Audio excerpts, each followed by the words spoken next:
That was an incredible session. Can we give our manufacturers that provide so many jobs and leadership in Douglas County? And they all want to grow. That was amazing. Most of the folks were fascinated by everything that they were saying. Thank you so much. All right, so we are going to go into the next section of our program, and then we'll go to break. And this section is very near and dear to my heart. The people that we're going to talk to you about in the next about 15 minutes, I'm going to guess you know them, but in case you don't, after you hear their story and what they have done, you're going to want to know them.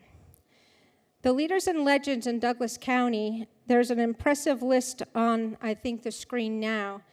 And I want you to look at those names and the indelible footprint they have put into this community, into Douglas County in Nevada, forever.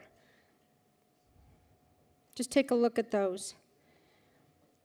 They're the most fascinating men and women. They've shaped our state, our community, and our county. They've made a permanent imprint on us.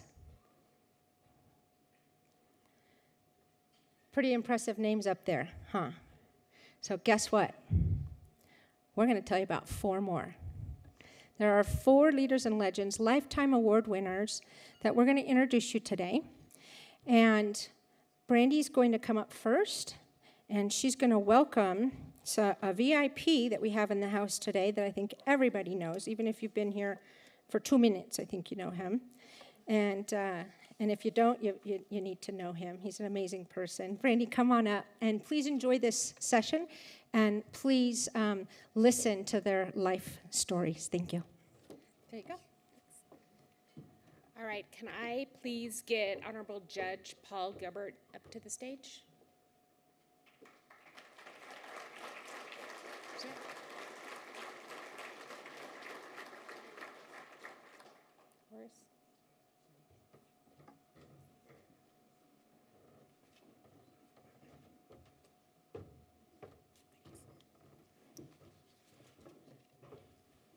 Good morning. It's my honor and my pleasure to do this presentation. And usually I avoid these at all cost. But had it not been for the person that's going to receive this wife bothering me several times to do this, I would have found an excuse not to do this.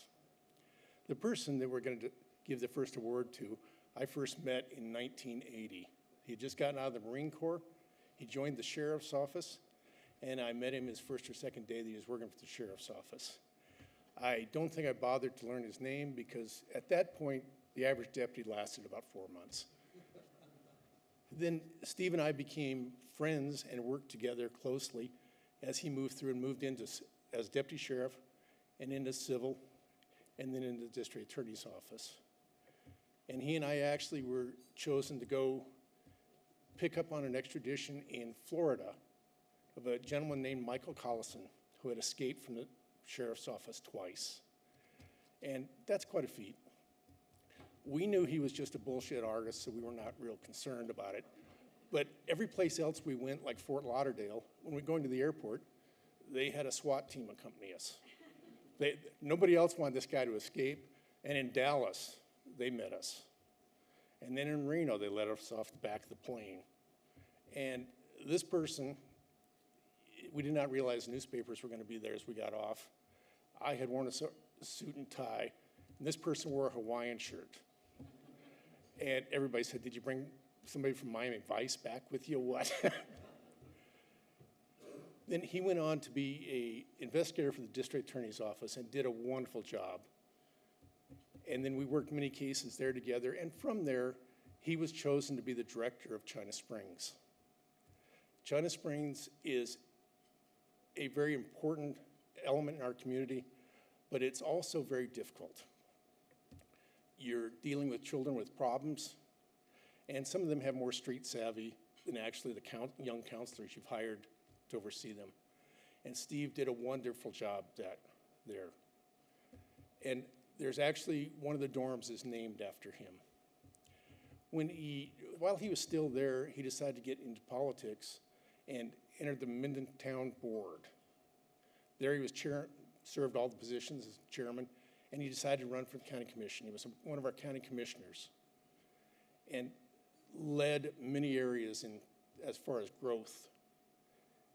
Then after that, he returned when he was no longer county commissioner. And once he retired from China Springs, he returned to the Minden Town Board where he is now.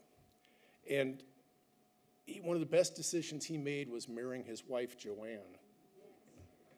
And I happened to be the best man at the ceremony, which I thought JoAnn made a great choice, choosing me as the best man over. But it's my pleasure and my honor to introduce Steve Thaler.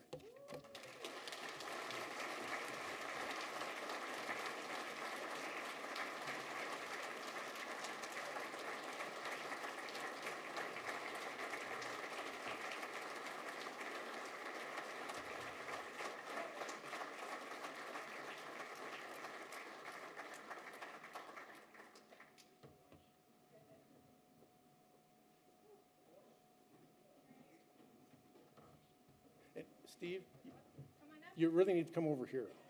And as I know how you like to talk, so there's some extra time, because initially I thought this was a roast, so I had a 20-minute presentation. So I made it shorter so you'd have an opportunity to say something. Don't go anywhere, Judge. I'm going to see if JoAnn won't come up here. So, first of all, thank you, Judge. Everything he said, the statute of limitations have passed. So we had this agreement way back in 1980 that, okay, we would talk about that now, but all true. So I owe my life to this young man here. He was the best man at my wedding, and we've known each other for 44 years now. So what an honor, truly, what an honor. Thank you, Renee Louie, Business Council, Brandy, President. JoAnn, could you make your way up here? You know I can't do this without you.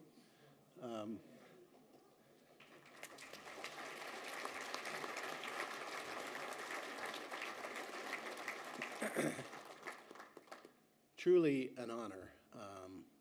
I'm not going to sit up here and tell you that I'm without words. I'm a politician. Come on. I'll keep it to a minute, and that usually turns into 3. And Brian is my chairman, and yeah, 3 turns into 5. But no, let me just leave you with this. Billy Crystal in City Slickers. You all know City Slickers. He runs the whole movie with his finger up with 1, right? And he always talks about chasing that number 1. Well, I have this philosophy about success, or in reality, about happiness. And happiness is about 3. And this is my life in short, and it's about 3. And the 3 things you need to be happy, not successful, and you'll know where to be either successful or to be happy in life, do you need money? It's not about money.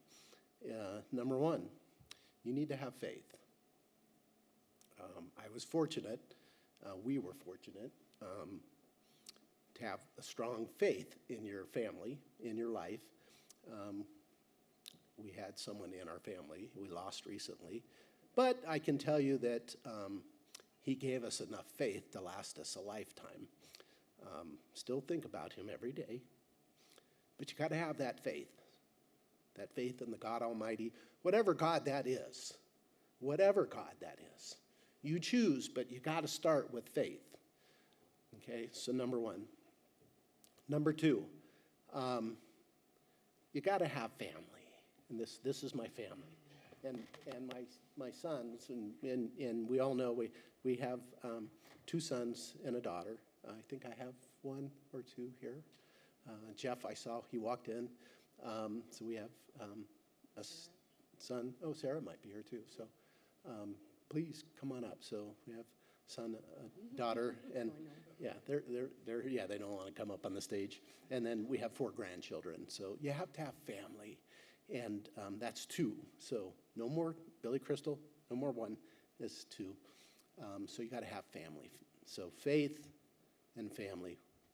And number 3, just as important, if you haven't figured out, you got to have friends. And that's what balances this all out. And I'm looking out there, and I'm looking at many of my friends.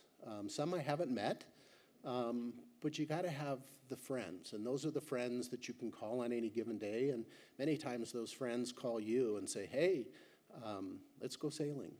Hey, help me. I want you to come join on this board. Maybe it's suicide prevention. And come help me out on this thing or whatever. Help me build this or don't build this. But you know what? If you have all 3 of those things, you will do okay in life. And fortunately, I have those. So again, I hope I kept that under 5 minutes. Thank you, Senator, Constable, Judge. Best judge Douglas County has ever had. Right there, I'm telling you, right there. Not because of anything, best justice of the peace we've ever had. Thanks again. This is truly amazing. I'll leave it with this. My father would be proud. Thank you. Mr. David.